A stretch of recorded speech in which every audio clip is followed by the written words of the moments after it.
Hello students, myself Vikas Kumar Sahu, Assistant Professor in Bharati College of Pharmacy. Today we will discuss about the communicable disease. In communicable disease we will discuss, last time हमने जैसे discuss किया था respiratory infection के respiratory से होने वाले infection के बारे में डिस्कस किया था, जिसमें हमने सबसे पहले पढ़ा था चिकन पॉक्स, उसके बाद और भी 2-3 पढ़े थे। आज हम देखते हैं डिप्थेरिया। डिप्थेरिया होता क्या है?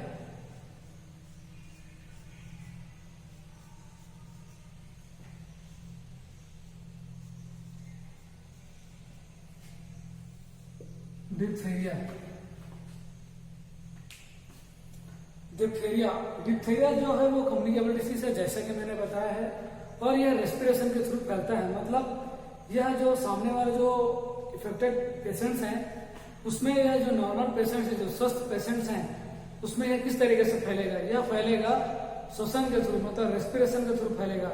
मतलब वह जो सांस लेगा, बात करेगा, छींकेगा, खांसेगा, तो जो ड्रॉपलेट्स होंगे वह जो है वो सर्वाइव करके दूसरे स्वस्थ मनुष्य के शरीर में चला जाएगा और उसको भी इफेक्ट कर देगा।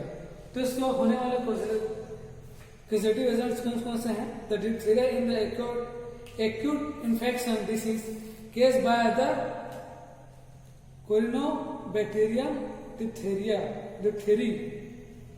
It is the gram-positive rod-shaped bacteria and its effects are mostly single, rarely and the school of years.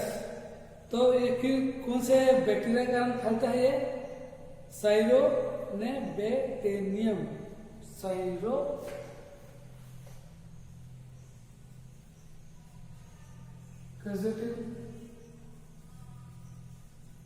Agent कौन सा है?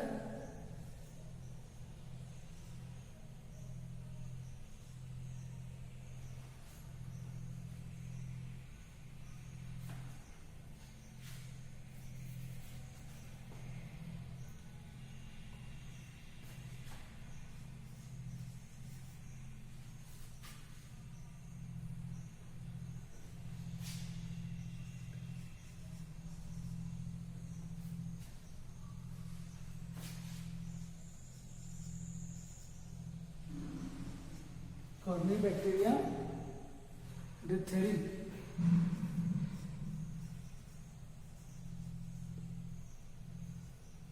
इसके कारण जो है वह फैलता है। मतलब अगर वह स्वस्थ जो इफेक्टेड पेशेंट्स हैं वो अगर किसी स्वस्थ मनुष्य से बात कर रहा है या फिर छींक रहा है, खांस रहा है, तो कौन सा एजेंट जो है वो ड्रॉपलेट के थ्रू सर्वाइव करके स्वस्थ मनुष्य के पास जाएगा?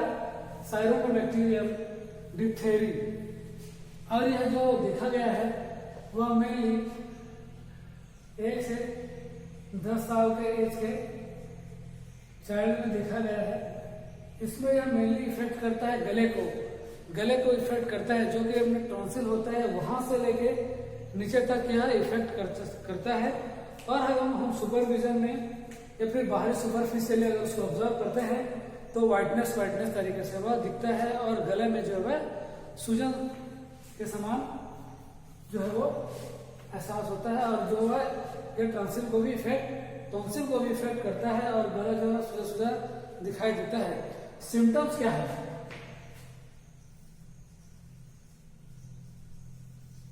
सिम्टम्स ऑफ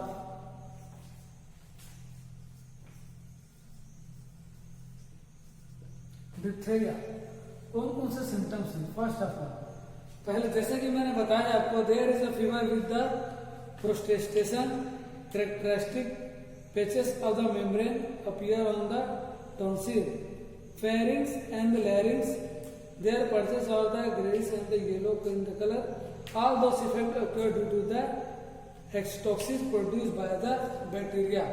तो जो बैक्टीरिया जो है ये जो है वो बैक्टीरिया है जिसके कारण जो है फैलता है। तो क्या क्या हो सकता है?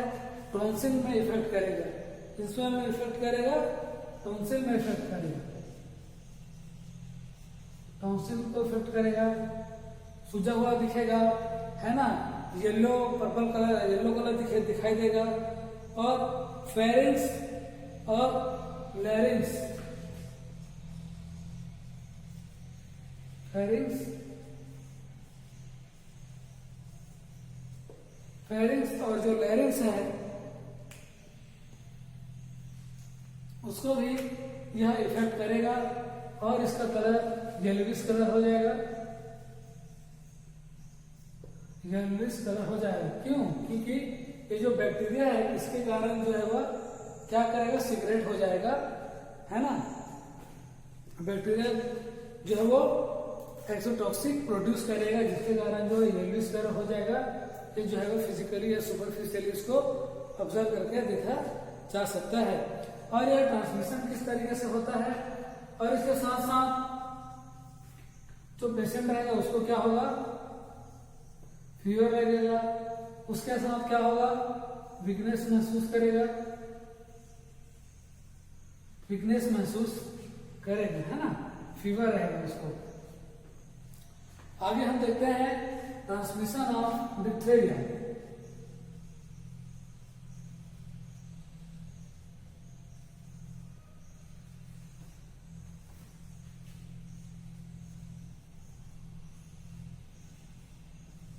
जैसा कि मैंने बताया आपको, जो डिप्थेरिया है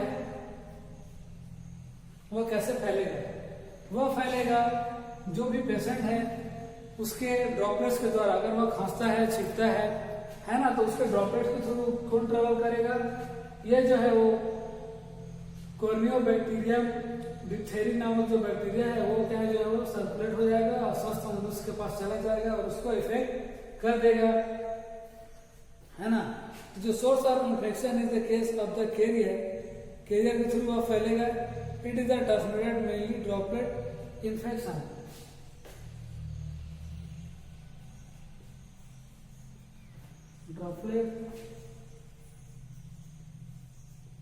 ड्रॉपलेट इन्फेक्शन के थ्रू फैलेगा।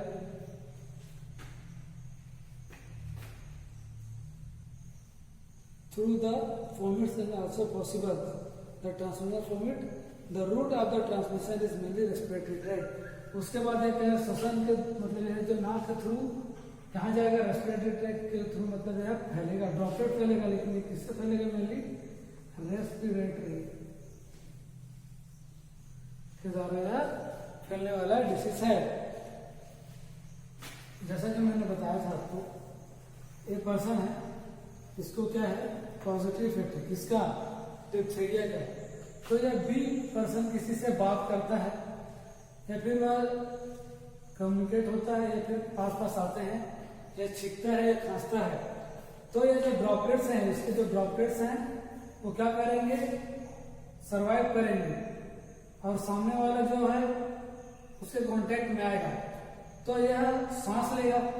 तो सांस लेगा तो ये जो अपना बैक्टीरिया है, कॉर्नियोबैक्टीरियम डिप्थेरी, यह इसके रेस्पिरेशन के थ्रू इसके बॉडी में क्या करेगा, इंटर कर जाएगा। और जैसे यह इंटर करेगा यह इसको इफेक्ट कर देगा, है ना। तो ये भी पॉजिटिव हो जाएगा, इसका भी इफेक्ट जो है वो पॉजिटिव हो जाएगा, उसको इफेक्ट या फिर उसको संक्रमित कर सकता है। अब इसके हम ट्रीटमेंट देख सकते हैं, ट्रीटमेंट किस तरीके से किया जा सकता है। तो ट्रीटमेंट ऑफ डिप्थेरिया कैसे करेंगे, उसका ट्रीटमेंट।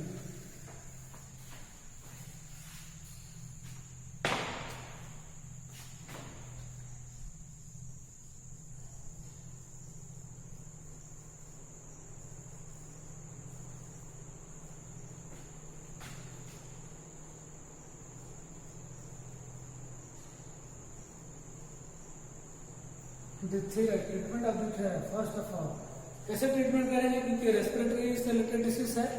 तो first of all acute case are treated with the diphtheria antitoxic is the dose of 10,000 to the 50,000 units antitoxic diphtheria. Antitoxic diphtheria देंगे वह जब 10,000 to the 15,000 यूनिट। तो suitable antibiotic like the penicillin, erythromycin should be given। तो इसको क्या करेंगे,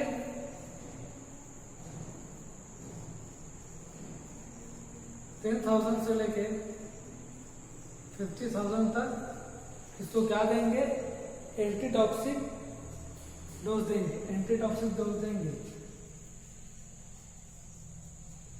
toxic dose देंगे, है ना। दूसरा क्या दे सकते हैं, इसका ट्रीटमेंट किसके साथ कराएंगे, पेनिसिलिन, ठीक है। तीसरा इसको हम दे सकते हैं एरिथ्रोमाइसिन, जो कि एरिथ्रोमाइसिन जो है वो रेगुलरली देखा गया है, जो रेस्पिरेटरी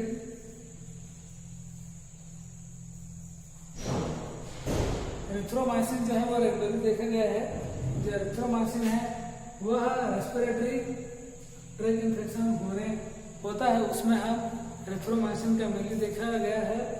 और जितने भी रजिस्टर्ड मेडिकल प्रिस्क्राइबर हैं वह खांसी होने पे, जुकाम होने पे मेनली एरिथ्रोमाइसिन जो एंटीबायोटिक के रूप में उसको दिया जाता है।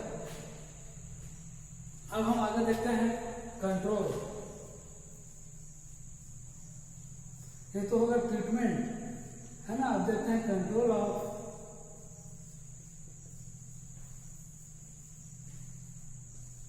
डिप्थीरिया, किस तरीके से हम उसको कंट्रोल कर सकते हैं। First of all, the step to be taken during the outbreak of the disease are, मतलब अगर यह डिसीज है वह एक पर्टिकुलर सिटी या फिर एक पर्टिकुलरली कम्युनिटी में फैल सकता है। अगर वो अनकंट्रोल हो गया तो अगर वो हमारे ट्रीटमेंट से बाहर हो गया, है ना, तो किस तरीके से हम उसका रोकथाम कर सकते हैं, कंट्रोल कर सकते हैं। The notification of the health authorities, तो सबसे पहले क्या करेंगे, नोटिफिकेशन करेंगे।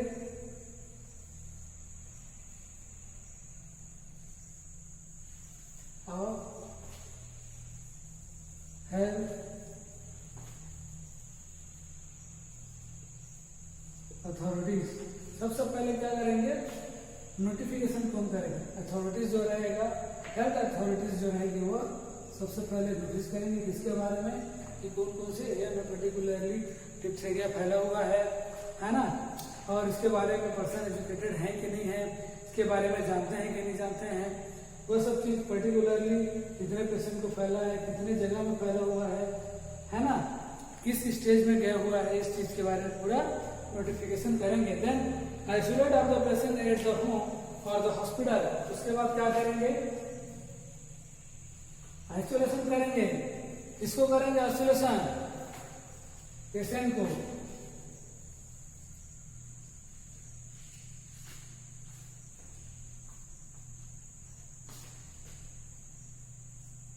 आइसोलेट करेंगे पेशेंट को, कहाँ करेंगे, या तो होम में करेंगे या फिर हॉस्पिटल्स में करेंगे, ताकि दूसरे को जो स्वस्थ पर्सन है उसको डिसीज ना हो। इसलिए हम क्या करेंगे, उसको आइसोलेट करेंगे, ताकि वह, क्योंकि ये कम्युनिकेबल डिसीज है, क्या दूसरों को फैले मत, इसलिए हम सबसे पहले जो पेशेंट रहेगा उसको आइसोलेट कर देंगे। जब तक उसका ट्रीटमेंट चलता रहेगा, है ना, तब तक उसको हम आइसोलेट कर देंगे। उसके बाद then exclusion of the contact children from the school for the at least 2 weeks. जो स्कूल्स हैं वहां पे बच्चे को जाने से मना कर देंगे अगर वो पॉजिटिव आया है ना, उसको जो कॉलेज या फिर स्कूल जाने से मना कर देंगे जिसको यह फैला हुआ है। और उसके रिलेटेड अगर हम पॉजिटिव आते हैं किसी भी पेशेंट्स को, तो हम उसको क्या करेंगे, ट्रीटमेंट करेंगे और कंट्रोल करेंगे, है ना। तो क्या करेंगे, जो स्कूल्स में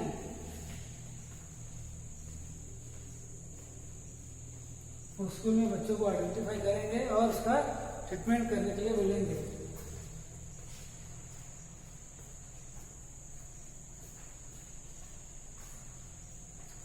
उसके बाद फोर्थ हम देखेंगे हेल्थ एजुकेशन प्रोग्राम।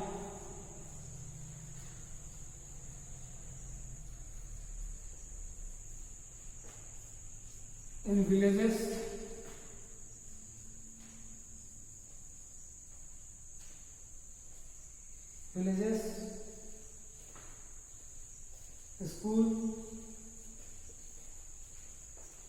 किस तरीके से करेंगे, नुक्कड़ नाटक हो गया है ना, और पॉम्पलेट के द्वारा हो गया, प्रोजेक्टर के द्वारा हो गया, न्यूज़पेपर के द्वारा हो गया, मतलब जो भी हमारे लिए साधन है, लाउड स्पीकर हो गया, उसके द्वारा हम हेल्थ एजुकेशन प्रोग्राम को करेंगे और डिप्थीरिया के बारे में उसको जागरूक करेंगे, उसके होने वाले कारण, उससे होने वाले कारण और उसका ट्रीटमेंट, रोकथाम और कौन से पर्टिकुलरली एज को होता है उसके बारे में हम अच्छे से बताएंगे। सो स्टूडेंट्स, इससे रिलेटेड अगर कोई भी आपको डाउट्स है तो प्लीज़ कमेंट बॉक्स में कमेंट कीजिए। Thank you very much.